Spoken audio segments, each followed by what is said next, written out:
এই ভিডিওতে আমরা দেখবো জববোর্ড 120 সাইট থেকে আপনার প্রোফাইলটা কিভাবে আপডেট করবেন বা চেঞ্জ করবেন একটু। তো তার জন্য আপনাকে যেটা করতে হবে সেটা হচ্ছে আপনাকে এখানে আপনারা দেখবেন প্রোফাইলে আসার পর এখানে দেখবেন আপনার অ্যাকাউন্ট তথ্য, এই বাটনটাতে আপনাদের ক্লিক করতে হবে। তো এই বাটনটা ক্লিক করার পর আপনারা কিন্তু আপনার অ্যাকাউন্টের তথ্যগুলা দেখতে পারবেন। তো এখানে আপনারা কি কি চেঞ্জ করতে পারবেন সেটা দেখা দিচ্ছি। আপনি হচ্ছে যে আপনার নাম চেঞ্জ করতে পারবেন, আপনার নামের পদবি চেঞ্জ করতে পারবেন, কিন্তু ইউজার নেম যেটা আছে এটা চেঞ্জ করতে পারবেন না। আর আপনি চাইলে ইমেলটা দেখি ইমেলটা চেঞ্জ করা যায় কিনা। না, ইমেলটা আপনি চেঞ্জ করতে পারবেন না। দুটা জিনিস আপনি চেঞ্জ করতে পারবেন না, একটা হচ্ছে আপনার ইউজার নেম আর দ্বিতীয় হচ্ছে আপনার ইমেল। এই দুটো আপনি চেঞ্জ করতে পারবেন না, কিন্তু আপনি চাইলে আপনার ফোন নাম্বারটা চেঞ্জ করতে পারবেন। ঠিক আছে, তো আমরা কি কি চেঞ্জ করতে পারবো? আমরা হচ্ছে মূলত এই আমার নামটা চেঞ্জ করতে পারবো, নামে পদবি চেঞ্জ করতে পারবো এবং মোবাইল নাম্বারটা চেঞ্জ করতে পারবো। আর আরেকটা হচ্ছে আপনার এই যে আপনি আপনার প্রোফাইলে আপনার ফটো অ্যাড করতে পারবেন।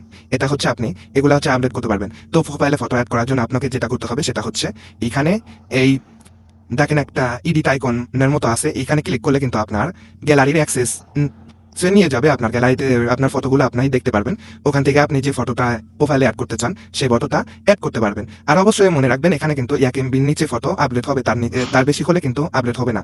তো তার জন্য আপনারা আপনার পিকের রেজুলেশন সবারই বেশি থাকে, এটা জানা কথা। তো আপনারা যেটা করবেন, যে পিকে অ্যাড করতে চান সেই পিকের একটা স্ক্রিনশট নেবেন। স্ক্রিনশট নিলে আপনার পিকের রেজুলেশন কমে যাবে, সেই পিকটা আপনারা কিন্তু এখানে ক্লিক করে আপনারা অ্যাড করতে পারবেন। তো অ্যাড করা হয়ে গেলে আপনারা যেটা করবেন সেটা হচ্ছে এখানে নিচে দেখতে পারতেছেন আপডেট এই বাটনটাতে যদি আপনি ক্লিক করেন তাহলে কিন্তু আপনার প্রোফাইলটা আপডেট হয়ে যাবে। তো এইভাবে আপনারা এই যে আপডেট ক্লিক করেন, এখানে লেখা উঠলো কিন্তু প্রোফাইল আপডেট সাকসেসফুল। তো এইভাবে মূলত আপনার প্রোফাইলটা আপডেট করে নিতে পারবেন। তো আশা করি সকলে বুঝতে পারলেন।